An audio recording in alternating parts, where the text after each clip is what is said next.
Good afternoon. My name is Chris Thompson. I'm a NASA Solar System Ambassador, and it's my pleasure to welcome you to the TELUS Science Museum's Lunch and Learn program. Today we're going to talk about going for a walk out in space. I always like to begin my presentations with a quick lesson in space history. So on this date in 2002, we had a spacewalk by a couple of Russian cosmonauts on Expedition 5 of the International Space Station. Valery Korzun and Sergei Treshev went outside to do some work on the fledgling International Space Station and completed that work again today, August 26, 2002. And that's a nice tie-in. So let's now go out for a walk in space. In the next 30 minutes, we're going to cover what is a spacewalk and what kinds are they, what are the problems that you have to solve, the hazards that is, a little bit of history, and then a quick peek into what's next for going out in space. So what's a spacewalk? Well, right here you go. This is Ed White performing America's first EVA in 1965. This is what people typically think of for an extravehicular activity, and also this one. This is Buzz Aldrin on the surface of the moon, and you can see Neil reflected in his helmet visor. There's actually very few pictures of Neil on the lunar surface. On Apollo 11, NASA only put one still camera on the landing crew, and they gave that one to Neil. So almost all the pictures taken of the lunar surface are by Neil Armstrong. The few times that Buzz had the camera, he was taking pictures of things other than Neil, so there are very few shots of Neil Armstrong on the moon. Later flights, we solved that problem, took more cameras. But going back to the topic today, this is also a spacewalk. It's just on the surface of another celestial body. So there's two basic types of spacewalk. One out in deep space and on spacewalking, but the other on the surface of a celestial body. Both have separate challenges, but both are in environments that are constantly trying to kill you. So let's take a closer look at some of those hazards that astronauts face as they venture out into the unforgiving vacuum of space. Just take a look at all these parts. So first you got to find a spacesuit that actually fits. Just ask Anne McClain, one of the two women slated to make the first all-female spacewalk. More about that later. But let's just face it. If you don't have a suit that fits, you don't go outside. Here's the tricky part. An astronaut's body changes when they go out into space for more than a few days. They spend a little time in microgravity, they get taller, their legs lose girth. The fluid shifts into their upper torso. Spacesuits, and especially gloves, need to fit tight for an astronaut to be able to work effectively. Early suits were custom made for each astronaut, but now we have a lot more astronauts. We have spacesuits that have to stay on the International Space Station for years at a time, which means the astronauts have to be able to size them, change out parts, repair parts, put new suits together depending on who's scheduled to make a spacewalk. All that's very complicated and time-consuming. It can take up to 12 hours to configure a suit to be able to go outside. So just take a look at some of the parts that we've got here. We'll use our virtual laser pointer to highlight this one. These are hard upper torsos. They are the hardest part of the spacesuit, and it's the upper part of the body. On the front of it, you see a place to attach the control panel. On the back, there's attachments for the backpack that gives them life support. But these shoulder joints are a particularly very tough item to size correctly for an astronaut. And it's one reason that many spacewalkers end up with shoulder injuries. If the suit is too large, it can create mobility issues as you're trying to work in it. And that really led to the problem for Anne McClain. Well, again, more about that later. Also here you can see the outer covering. It's white for thermal protection. You see the legs. You have the arms and shoulder and hand joints. We've got a big helmet here. Looks like it's got a lot of volume, but remember, the head goes in there too. It's got lights and cameras, very, very complicated piece of machinery that has to keep you alive against all those hazards of space. So it needs to be able to protect you from the vacuum of space for as much as 9 hours. It has to have an emergency air pack to last for at least 30 minutes. So you've got to take enough oxygen to last 9.5 hours, plus a way to scrub the potentially lethal exhaled carbon dioxide out of the system so that your astronaut stays alive. It needs to handle temperature swings from minus 150 degrees to over 250 degrees positive And that's going from day to night during one 90-minute orbit around the Earth. You have to protect yourself from micrometeoroid hazards, as well as cuts and snags from pieces of space station equipment.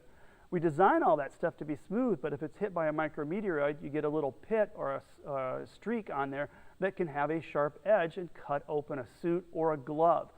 Several astronauts have actually had glove cuts on their suit that required the early termination of a spacewalk. All these things got to come together in a suit that has to keep that astronaut alive for those 9 hours or so, which means they need food, water, and even waste removal. And everything has to come together to create a spacesuit that's shaped like a human being. So let's take a quicker look at some of the hazards that we face. In this case, it's pressure, or more appropriately, the lack of pressure will kill you. Early balloonists in the mid-1800s, and this still is from the motion picture The Aeronauts, we learned that as we go up, atmospheric density decreases. We also learned that oxygen content decreases. People die learning those lessons the hard way. In this scene, the balloonist has to climb the outer netting that holds the helium pressure in to free a frozen valve. They got up so high that it froze, and she had to let out the helium so that they could descend to a safer altitude, but she passes out due to a lack of oxygen, a potentially lethal condition called hypoxia. Watch the movie. It'll literally have you holding your breath. So, moving forward to the 1930s, there's a gentleman named Wiley Post. He was setting altitude records in aircraft. He made his own pressure suit. It's now displayed in the Smithsonian. It used elements from technology we understood at the time, that is, deep sea diving. The idea was, if we can make a suit to handle high pressure underwater, we can use the same technology to make a suit that handles low pressure at higher altitudes. It worked, and he was very successful in setting high altitude flights. The visibility wasn't great, but hey, Wiley Post only had one eye anyway. It looks kind of like a minion, don't you think? In fact, the Soviet Union wanted to beat the United States to have the first space flight with 3 cosmonauts. To do that, they took their 2 cosmonaut spacecraft and modified it, squeezing in an extra seat. But to do that, they had to give up space. And that meant that crew flew without spacesuits. There wasn't enough room to even put the crew in something that could potentially save their lives. Now, the first part of their mission was a resounding success. They were on the space station. They did great work. But on their way home, a valve opened in their spacecraft, venting the cabin atmosphere into space and killing the crew. Their spacecraft are automated. It came down under parachute. It landed normally. The first indication that anyone had that this crew wasn't okay was when they opened the hatch on the spacecraft. So since that time, and right up until the space shuttle operational flights, all people that went into space from all countries wore pressure suits for launch and entry. The Russian suits operated about 5.8 psi. That's higher than American suits. It gives them the opportunity to have less pre-breathing time to get away from the bends, but it restricts their mobility because you're in basically a balloon. And as it's pumped up, it makes it very difficult to move your arms, legs, and especially fingers. So it's very hard to do that in a higher pressure suit. That's why the United States uses a lower pressure suit. Now, the suits that you see here on the left is the launch and entry suit. It's a lighter weight suit, about 20 to 25 pounds, and the Telescience Museum has one of these on display in our space gallery. So you can come and see this kind of suit right here at the museum. On the right-hand side is a much heavier, more capable extravehicular activity, or EVA suit. That one weighs about 250 pounds. So you can imagine going up and coming down, it's much more comfortable to wear the lighter weight suit, and going outside to do any lengthy work, you really want that heavier, more capable suit. In the Gemini and Apollo programs, the United States only used one suit. There was one suit for everything at lower 4.3 psi, because we just didn't have room or payload capacity for 2 suits. The Apollo astronauts wore this heavy, about 200-pound suit for launch, EVAs, and landing. Now, this is the crew of Apollo 7, and they kind of mutinied. On the way back, the crew all had head colds. Wally Schirra, the commander, he's in the middle of this photo, he told the crew they didn't have to wear their helmets on the way back in, but that didn't set well with Wally's boss, Chief Astronaut Deke Slayton, who ordered the crew to put their helmets on. Remember the Russian accident? Well, Wally decided he was the commander of the ship and he wasn't going to make them wear their helmets because he knew that if they had to release the pressure for their eardrums, if they couldn't get to that, and they couldn't do that with wearing a helmet, it could actually rupture their eardrums and cost them their hearing. So he decided to leave their helmets off. They landed safely, everybody was fine, but none of that crew ever flew in space again. Another hazard we face is dust, or more accurately, regolith. That's the crushed rock material on the surface of any planet, moon, or asteroid. It gets into everything. Moonwalkers learned about the effect of lunar dust on their missions. If you remember the earlier picture of Buzz Aldrin, he had this beautiful white spacesuit. This is Alan Bean setting foot on the moon at Apollo 12 in November of 1969. Again, beautiful white pristine suit. They only did, in Apollo 11's case, one spacewalk. Apollo 12, they did two. Very quick, they were in and out. Later missions, longer spacewalks. Contrast Alan's beautiful white suit here with Gene Cernan after 3 days at Taurus Littrow in Apollo 17. Dust gets into everything. It coats the suit. It gets into the joints. It makes them more restricted. It gets into the zippers and the seals. It makes them more difficult to close and keep an air seal. It's abrasive and it gets on your skin. It can get in your lungs. It's a big hazard. In fact, it also can get on the outside of your suit. This is Harrison Schmitt, also in Apollo 17, and you can see that his suit's much darker than were Alan's or Buzz's. And that darkening makes the thermal control system work much harder, so it's tougher on the suit the longer it's on the lunar surface. We're going to have to come up with some good mitigation strategies to keep the dust off the outside of the spacesuits in order to keep their cooling systems working effectively. So let's take another quick journey into history and see, how do you even make a spacesuit? Here's some different examples. You look for experience in making spacesuits from people who've done the same kind of thing before. And in this case, the companies Dover and ILC, that's International Latex Corporation, they made women's undergarments and figured out how to take the learnings from one weight-bearing problem and apply it to another one. So the secret is a loose fishnet weave around the rubber pressure vessel that holds the air in against the astronaut's body, and then separate outer cover layers to protect from all the other things we talked about. Micrometeoroids, the temperature fluctuations, the cuts and abrasions, and fire protection. The current EVA suit that we use today has 14 different layers, from the innermost cloth that protects your skin against the spacesuit for comfort, to the thermal cooling, to the pressure vessel, and all of the layers on the outside of it. Now, these suits also show a difference between soft and hard suits. Now, on the left-hand side, you see these soft suits. They allow greater mobility. They're easier to flex under low pressure, but much harder to flex under the high pressure, again, like the Soviets used. On the right side, you see hard suits. These ones are all plastic or metal on the outside, but they require then lots of joints in order to be able to move, so your mobility is quite restricted. They can operate with higher pressure, but it's harder to bend, harder to reach down and pick something up, harder to even walk. So for lunar suits, we really tried a combination of both of those things. There's a lot of challenging trade-offs when you're faced with trying to make a spacesuit. A quick peek into what's coming. We've got Wiley Post in his original high-altitude suit on the left. We've got the Apollo-era type suit without its outer coverings in the middle, and we've got on the right a Z2 suit that's NASA's currently developing for missions to the moon or to Mars. The Z2 is very different design, taking all of our experience with spacewalking. And in that suit, you actually enter through the back of the suit. A hatch where the backpack is mounted allows you to get in and out of the suit much more quickly. It also allows a design that you could keep the entire suit outside and make the back hatch part of the interior wall of your lunar roving vehicle. So there's a neat design there that allows you to keep dust out of your spacecraft. And while it looks really cool with the colors and everything, it's probably going to end up being all white just for thermal control, but hey, spacesuit designers can dream, right?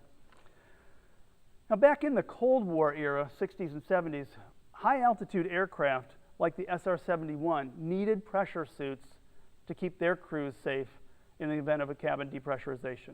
take a look at this photo. These suits were used from the 60s up through the 90s, and compare that with STS-1 in 1981, our first shuttle flight. Notice the similarities in the suits? They're almost identical. The problem was the same: high altitude, low pressure, survival suits. So that's what we used originally. Back in the 60s, we used the Mercury suit, a variant of the X-15 high altitude suit. And this is really the quintessential spacesuit picture. You think about spacesuits or astronauts, and this is the one that comes to mind. I mean, they're really cool, right? Cool looking, tight fitting, silver, custom made, $100,000 a suit. It was awesome. But they were really just for emergencies. They were not intended to let that astronaut go outside his vehicle. In fact, Alan Shepard's suit on his Mercury mission didn't even have a way for him to go to the bathroom. They had to fix that one before Gus Grissom flew 2.5 months later. Now, later flights in the Gemini program had two different purposes for Gemini. First, showing that we could send 2 people up there and operate in space, but secondly, going for long duration and ultimately extravehicular activity. So the suits on the left, that's the Gemini 3 crew, were designed for launch, entry, and EVA. The suits on the right, that's the Gemini 7 crew, those guys were going to spend 2 weeks on orbit. So they needed a suit that was a lot more comfortable. And if you look at the differences, on the right-hand side, you see these cloth, flexible plastic visor helmets. They had much larger shoulder joints. They had a different system, the harnessing system here to help keep some pressure around their body. They had much lighter weight suits that they could get in and out of more easily. The suits on the left have a hard, rigid helmet. They are aluminumized mylar, so they had better protection for being able to go outside. A very different kind of suit for a different purpose. But again, each crew only had one suit to wear, so they had to wear that suit the entire mission. And the Gemini 7 crew on the right was up there for 2 weeks. In spaceflight history, in 1965, Alexei Leonov, Russian cosmonaut, made the world's first extravehicular activity, the first person to actually leave a spacecraft and be out in space floating by himself. He went out through a narrow inflatable tunnel that served as an airlock. Now, Alexei was only outside the spacecraft for 12 minutes. But when he tried to get back into that narrow airlock, his suit had ballooned up because of the pressure inside of it, and it made it so hard for him to bend his arms and legs, he couldn't get back inside the tube. He had to let the air out of his suit, or let most of the air out of the suit, and he had to do that very carefully. If he lets too much pressure out, his body can go into the bends, kind of a condition that divers face, and so he didn't want to do that. So he had to be very careful to let enough air out that he could bend his arms and legs to get inside the airlock, but not too much that it would cause him a problem. It was an extremely close call. He nearly died, and nobody knew about it for years because the Russians didn't tell anybody. So we had a different approach for going out into space. Our astronaut Ed White, also in 1965, made the first spacewalk for the United States. We don't use airlocks on Gemini. It's just a hatch, so both astronauts had to be suited up. And he went out using a tether that attached him to the ship, and he had a little handgun there of pressurized gases that was intended to allow him to move around. Didn't work great. They found out you can actually do just fine by using handholds if you've got them on your spacecraft. But that was the approach that we took. The toughest part here was that Commander McDivitt, Jim McDivitt, the spacecraft commander, was under orders that if Ed got incapacitated during his spacewalk or otherwise could not get back into the spacecraft, McDivitt was ordered to cut the tether and let him go. Probably the toughest order any commander could receive. Thankfully, he didn't have to do that. McDivitt's toughest job was, hey, Ed, get back inside. Ed's 22-minute walk across America made headlines. It was a great achievement and led the way for us to be doing more and more difficult work in space. In fact, the Gemini astronauts did a lot of spacewalking. This is Gene Cernan on Gemini 9. His task involved getting to the back of the spacecraft to pick up equipment and work with that equipment. The problem was, without the proper handholds, he exhausted himself to the point where he overtaxed the air conditioning system in the suit, and his faceplate fogged up. He was unable to see, and had to find his way back inside the capsule by following the tether back to the door and going in literally blinded because his faceplate was fogged over and he couldn't find his way back inside. So real challenges that were only solved at the end of the Gemini program. And once we got that down, we were able to continue our spacewalking and to go to the moon and do the successful lunar landings that we looked at first. Let's fast forward into 1984 and take a quick peek at Bruce McCandless flying the first free flight of the Manned Maneuvering Unit. This is a really cool gas-powered chair that allows astronauts a lot of freedom to move around outside the space shuttle, to potentially work around the space station.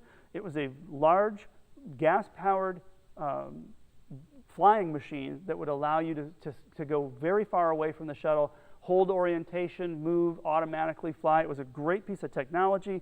However, it's just too complicated. It's too heavy. The astronauts learned that they could do everything they needed to do using tethers and handholds. They didn't need to carry this expensive and difficult to maintain equipment up into space every time. These are now museum pieces. You can go to some of the Smithsonian museums and see them on display. But it's still a really cool photo, right? So in 1983, the United States announced that we would be flying Kathy Sullivan on STS-41G in October of 1984. So about a year ahead of time, we announced that we're going to have the first woman go on a spacewalk. So what do you suppose happened?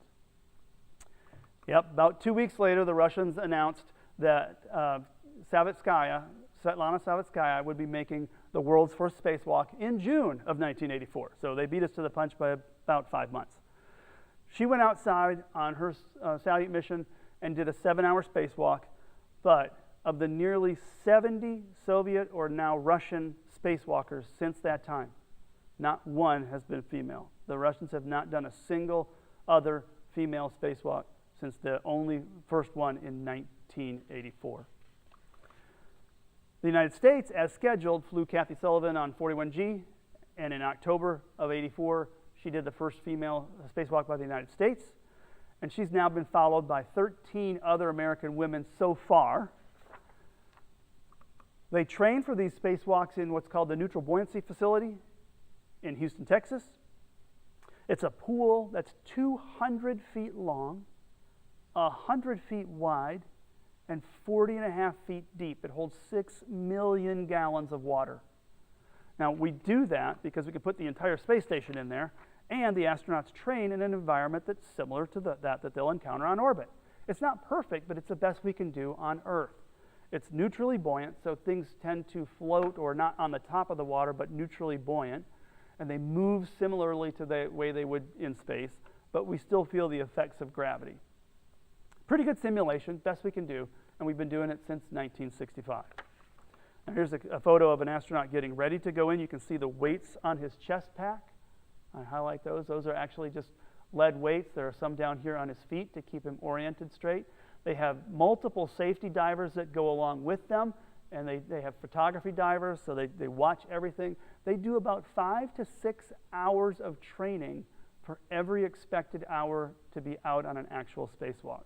So if there's multiple spacewalks on a long duration flight, these guys spend a lot of time in the pool getting ready. And here you see them moving 2 spacewalkers on a platform out over the pool and then in close to the hardware they'll work on, and that's their practice. Now, how about a really close call for the United States during an EVA? Back in 2013, the U.S. flew a European astronaut named Luca Parmiento, and he was doing his first spacewalk. It was called EVA 22 in 2013. At the end of that rather routine EVA, Luca felt on the back of his head a little water. Well, by that time, that wasn't really an unusual occurrence. A little bit of water has happened several times, so they really didn't make a big deal out of it. The problem was, it was a big deal. They just didn't understand it at the time. The crew simply prepared the suits for EVA 23 the next week. But remember, it takes a lot of work to get that suit ready. They didn't notify the ground crew of the unanticipated problem. They just chalked it up as one more incident where there's a little water in the suit. EVA 23 rolls around the next week. This time, the water started coming into Luca's helmet just a few minutes into the EVA. At first, they thought it was just his drink bag leaking. But Luca didn't tell him the water was cold, and the drink bag water's not really cold. In fact, it was a suit malfunction that caused water to back up into his helmet. And he and fellow spacewalker Chris Cassidy, who's currently the International Space Station commander, he's on orbit today. They were trying to figure out what was going wrong while the ground control was also working the problem, but nobody took it real seriously until as Luca's moving around and he moves his head from side to side, and the water begins to come around from behind his head towards the front. It began to cover his ears, it came across his face, it got in his eyes, it started headed towards his mouth. He tried to drink some of it to get it away from him and found that it tasted funny, and he didn't know if it had been contaminated, so he stopped drinking it. At that point, they terminated the EVA, and that's different from aborting the EVA. In terminating the EVA, they're saying, Luca, get back inside right now. Chris, go clean everything up and meet Luca by the airlock. The problem was, this is just as they're going into orbital darkness. So the lights go out. It gets really cold. Luca's helmet's covered with water. He can't see very well. Chris is going one way, he's going another way, so he doesn't have his buddy there. The water around his helmet short circuits the communication system. He can no longer talk, he can no longer hear, and he's in the dark with a helmet that's got water all over it and he can't see. So it took him as much time to get back to the airlock as it did Chris to go put everything away and meet him there. By this time, they realized they're communicating with hand signals. Luca's in real trouble. They got him inside the airlock, repressurized it quickly, removed the spacesuit, and got Luca out. There was 1.5 liters, almost a 2-liter bottle of water inside that helmet around Luca's head. Very close call. And you might think that would deter Luca from ever going back to do a spacewalk again, but no, he's a really cool headed test pilot and astronaut, and he has flown the space station again and actually done 4 more spacewalks since this rather harrowing incident. Now on to the female spacewalk that was conducted last year. A little later than we had originally anticipated. It was expected to be Anne McClain and Christina Koch at the end of March. However, McClain had used a medium torso on her first spacewalk, and instead of switching to the large one that was available and letting Christina Koch use the medium, she decided, I don't feel comfortable in the large suit. Again, that shoulder problem I talked about. So one of the other astronauts that fit the large suit went out with Christina. However, and they did that because they just didn't have the time to get ready for that spacewalk by changing another suit into the medium configuration. They just went with the suits they had ready to go then. And during the time between March and October, they had time to reconfigure the suits and have 2 mediums ready. And at that point, Christina Koch and Jessica Meir were able to be scheduled and go outside for a spacewalk, which they did conduct on October 19th. This is them after coming back in. And so now we've chalked up that first. One question I get asked is, how many spacewalks have there been? And you'd think that would be an easy question to answer. But 2020. Not so easy to calculate that anymore. So here's a sign held by astronaut Tom Jones on STS-98 in 2001, celebrating America's 100th spacewalk, right? Except as NASA was about to announce that during the flight, because they had gone through the exercise, figured out how many have we had, we're ready to go out on the flight, and they went, whoops. The 100th spacewalk was actually the day before, because guess what? We used to fly Department of Defense missions that were classified, and we didn't tell anybody what was going on there. And it's always been rumored, and it was really this incident that kind of cemented the fact that there was a spacewalk on a DoD flight that never got recorded. So the 100th spacewalk was actually the one before the one that Jones is out here with his picture on. Now, he still kept that sign. More about that in a second. But the 100th space flight was the one before this one. The DoD guys had flown a spacewalk we didn't know about. Here in 2008, we had Steve Bowen and Shane Kimbrough, who's also come to the museum to speak. They did the 200th spacewalk, or so we thought, until last month, because last month, NASA announced that Bob Behnken, who flew up on the SpaceX Dragon, and Chris Cassidy would do America's 300th spacewalk. But people were thinking, hey, wait a second. If we count these all up, we only get 293 spacewalks. So where'd the other 7 come from? Back in the Apollo days, moonwalkers would go out, do their moonwalk, come back in. If they had trash, and for every flight, they did a trash dump. And on Apollo 17, they actually did 2 trash dumps. In that instance, they would plug their umbilicals into the lunar module, open the door, kick out the trash, and shut the door. EVA spacewalking was considered only to take place if you actually left the vehicle. Even part of you stuck your head out of the vehicle was considered an EVA. But if you didn't leave, it wasn't considered an EVA. But NASA redefined what a spacewalk is, saying that the trash dumps now counted as an EVA, and that added 7 to Apollo, which made all the other numbers over what they originally were. So now we're at 300 spacewalks for the United States, but it's a little convoluted how we got there. Anyway, as I mentioned, Tom Jones is still keeping his sign. He says he's keeping his record. Bowen and Kimbrough are still keeping their record for the 200th. But hey, if you get to go out in space, I guess you get to decide what records you keep. Today, this is a photograph of Bob Behnken and Doug Hurley on the SpaceX Dragon mission. SpaceX intends to put people on the surface of the moon and Mars. These are really cool looking spacesuits. They've got 3D printed helmets. They're made of advanced fibers. They've got touchscreen fingertip gloves. It's awesome, but it's only for intravehicular activity. They do not have a spacesuit ready to walk on the moon. In fact, here's the crew that's going to go up at the end of October. Their current launch date is scheduled October 23rd. 3 NASA astronauts, and one on the right is a Japanese astronaut. This crew, again, October 23rd, and these are only for inside the spacecraft. They will not be able to go outside with these spacesuits. Boeing is in the same boat. They have a launch and entry suit. This is Chris Ferguson, former shuttle pilot and commander, who is now working for Boeing. He's a Boeing astronaut, and he'll command the first Boeing flight. This is their spacesuit. Looks a little bit like the old Gemini long duration suit, much more comfortable to wear, and a flexible helmet, but again, not designed to go outside the spaceship. NASA, however, is designing spacecraft or spacesuits to go outside. The launch and entry suit, or what we call affectionately the pumpkin suit, you can probably guess which one that is. The pumpkin suit here is for launch and entry. It is reminiscent of the early shuttle suits and the high altitude suits meant to protect the crew during ascent and entry. And here is the moonwalking suit. It's got that hard upper torso, a much more wider helmet with better visibility, more flexible leg joints, better shoulder and arm joints, and a backpack entry system. In fact, I'll show you a side view of it, that you enter and exit the suit through the backpack, and it makes it much easier to get in and out of that suit. So these are cool designs that we'll be using in the future when we do finally get to the moon.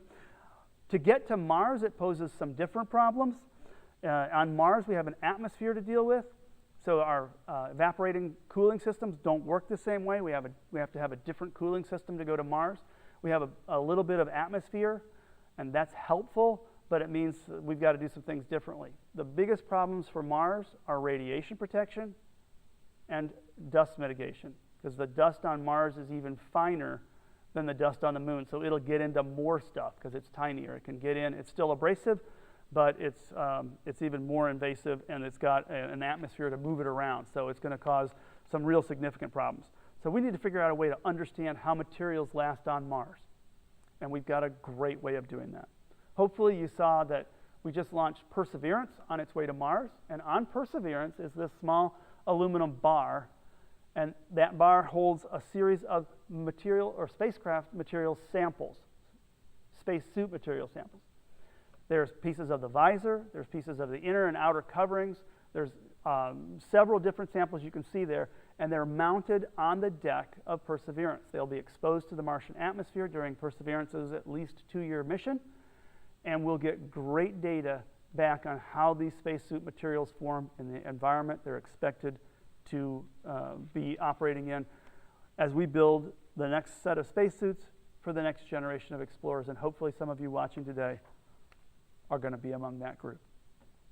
So that kind of wraps up my part on our view of EVA and a history of spacesuit design. I want to leave this part of the presentation with a view from Christina Koch on the International Space Station as she looked down from above and saw Atlanta, snapped this picture and tweeted out, "Looking good, Atlanta. Good evening to the ATL." You can see a number of landmarks of the wonderful city of Atlanta right here. So let's take a minute to look at some of the questions that have come in. I got a few earlier this week I was able to get some answers for. Emily's daughter asks, I've seen the food you get to eat when I was at space camp. Does the food taste good, or does it taste like the way the collard greens look? Now, I don't know how they were prepared, but the food isn't what you got served at space camp. The food is really off-the-shelf commercial food that the astronauts select for themselves up to 5 months prior to a mission and gets packed up to 3 months prior to a mission. In the early days, it used to be that food that was kind of blended up, stuffed in an aluminum tube, and they would eat it out like toothpaste. Nowadays, it's packaged up like we would eat at home, plastic packages that you cut open with scissors and eat with fork or spoon. Sometimes the astronauts will trade their meals. They'll be color-coded for each astronaut based on what they picked, but they can trade off and trade with their crewmates. And they really look forward to a commercial resupply mission because often the ground crews will package a little bit of fruit, like one piece of fruit per crew member. And when they get on, they get that spaceship at the space station, they open it up. They're always looking for an apple or an orange, something like that that came from Earth. It's a real treat to have fresh food on board. So another question we got was Hannah, who has a student named Damola, who asked, do astronauts get claustrophobic? And how do you drink in zero gravity? Well, checking for claustrophobia is part of the selection process, and I actually did find some pictures of something that would be helpful here. So this is a photograph of our first 7 American women selected as shuttle astronauts in 1978. They're standing around this big, like, medicine ball thing. That's a space rescue ball. The idea was if there was a problem with the shuttle where it couldn't get back home, they'd send another shuttle up. They only had 2 spacesuits on board the shuttle, so 2 astronauts would get in the spacesuits. The rest of the crew members, one by one, would have to get inside that little ball, get sealed up, and be carried from one shuttle to the other one. So you really can't be claustrophobic if this is your only way to get home. And the selection process, they would typically take the astronaut candidates and put them inside this rescue ball for up to 2 hours and see how they did. And the most successful ones basically just curled up and went to sleep. The ones that were a little antsy about it, they didn't get selected. Now, Damola has a second question about drinking in space. And this is a crew on the ISS showing that yesterday's coffee is now today's coffee. Most beverages are drank out of a plastic pouch with a straw attachment. But see that guy in the back right? This guy right here. This is astronaut Don Pettit. He is a remarkable person. And he actually holds the patent on a space cup. And this is a cup which is really wide in the back. It's very narrow in the front. And it's designed to actually allow you to pour beverages or sip beverages in zero gravity. Fluids don't work the way in zero gravity that they do on Earth. They're a lot of fun to play with, but it's really hard to actually pour something. But Don figured out a way to design a cup, and here's Italian astronaut Samantha Cristoforetti. She's in her Star Trek uniform.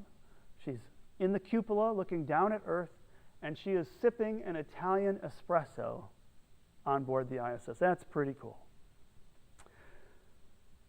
Gus asks, how do they get back to the ISS if they're floating in space?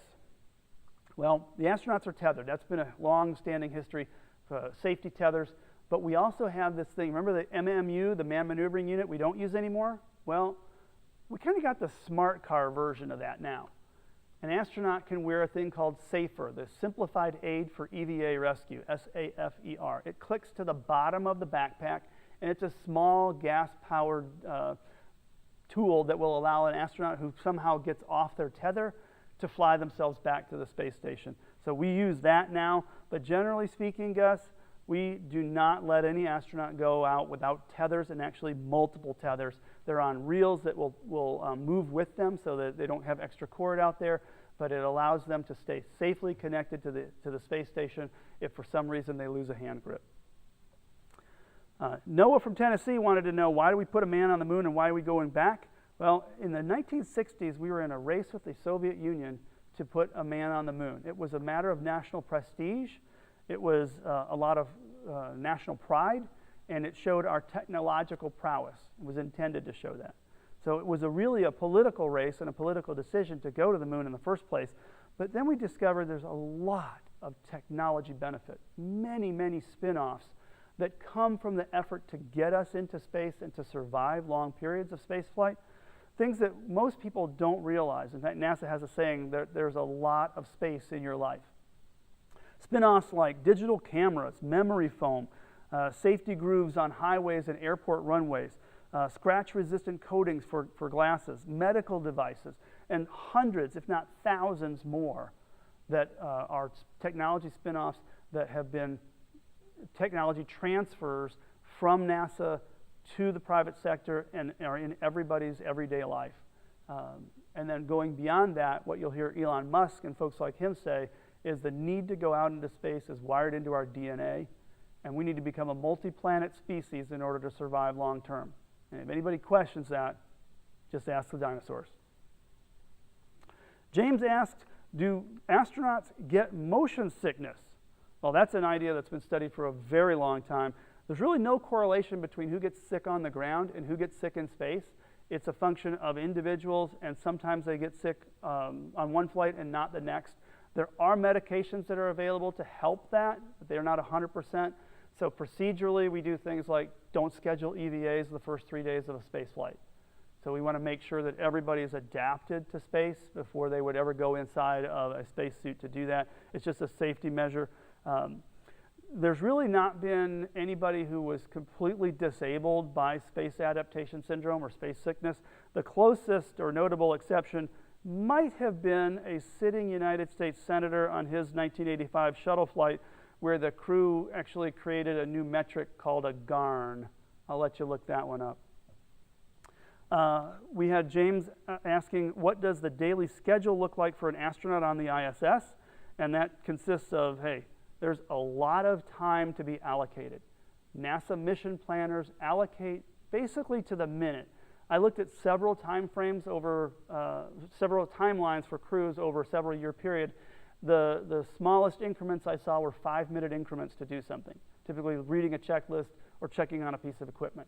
The longest times that I saw, other than something like an EVA, which is also very choreographed, would be exercise periods, which range from about 1 hour and 10 minutes to 1.5 hours.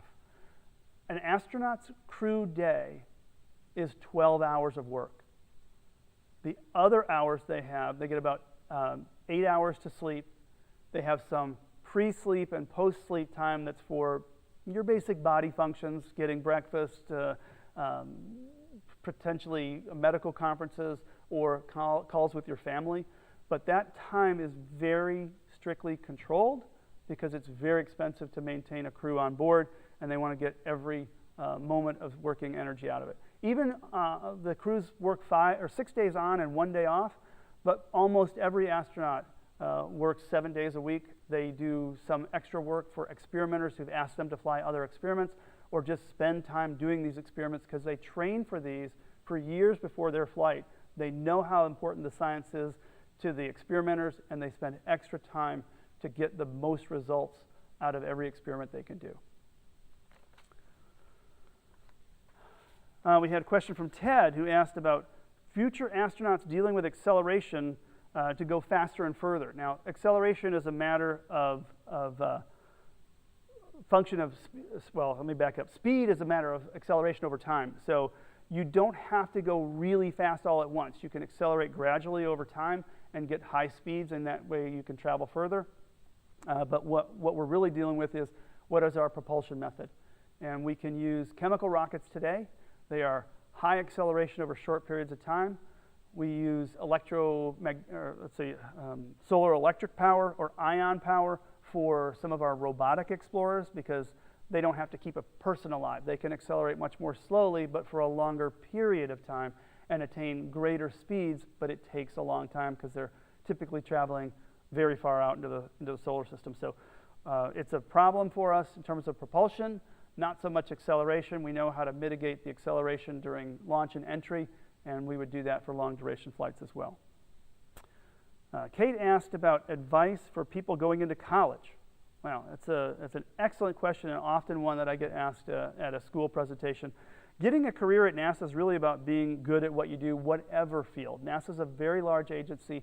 Astronauts are the cool title that everybody looks at, but really the agency is comprised of people from all different career fields. And we really are looking for people who are well-rounded, who know how to learn. So learning how to learn is really important. Learning how to get along with other people. It's really important if you're in a tiny spaceship, but it's also important just in a standard work setting. So being a good team player, knowing when to lead and when to follow, those are all good qualities for people that want a career anywhere, whether it's at the space agency or some other location. In my career, I've been passionate about space for a very long time. I was fortunate to be a NASA contractor at a time when, in my life, I thought that opportunity had passed me by. So I was able to work at a space agency and do some great work, have a great experience, and be able to share that with other people and encourage them to follow in a similar path. But be good at what you do, have passion for it, want to expand your horizons and learn more things, and find ways to give back to your community. Those are things that will help make you stand out and have a better chance of getting selected for a job at NASA or anywhere else. So we got an email question as well, and that was, what does space smell like? Space itself, if you come in from an EVA that's out on orbit, it's kind of a metallic smell, but the interesting one for me was all the moonwalkers really reported a smell like spent gunpowder. Now, many of them had a military background, so that smell might have been more familiar to them, but they said that the acrid smell of the lunar regolith reminded them of spent gunpowder. So space really does have a smell. Another email, who holds the all-time speed record in space? That's really dependent on how you define what that speed is. If you're just saying what's the fastest manned spacecraft, that would have been John Young and the crew of Apollo 10 coming back from the moon. They were coming in at 24,800 miles an hour. That's the fastest manned spacecraft. Now, on a different note, if you think about, we looked at Gene Cernan on some of the photographs. He was driving a lunar rover. So the land speed record in space is Gene Cernan's drive of the lunar rover in '72, and he hit 11.2 miles an hour. Okay, it was the moon, so it was pretty cool. As for pure speed, the Parker Solar Probe, launched just a couple years ago, has the speed record for any manned spacecraft.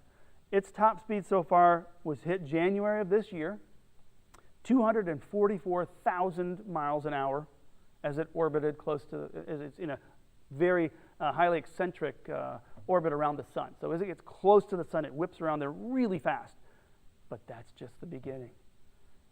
By 2025, the Parker Solar Probe will have gotten much closer to the sun, and it will be hitting a top speed of over 400,000 miles an hour. It's expected to hit about 430,000 miles an hour, which is enough speed to go from downtown Atlanta to Chattanooga in 1 second. So there's your speed records for outer space. I think we have a few more that have come in.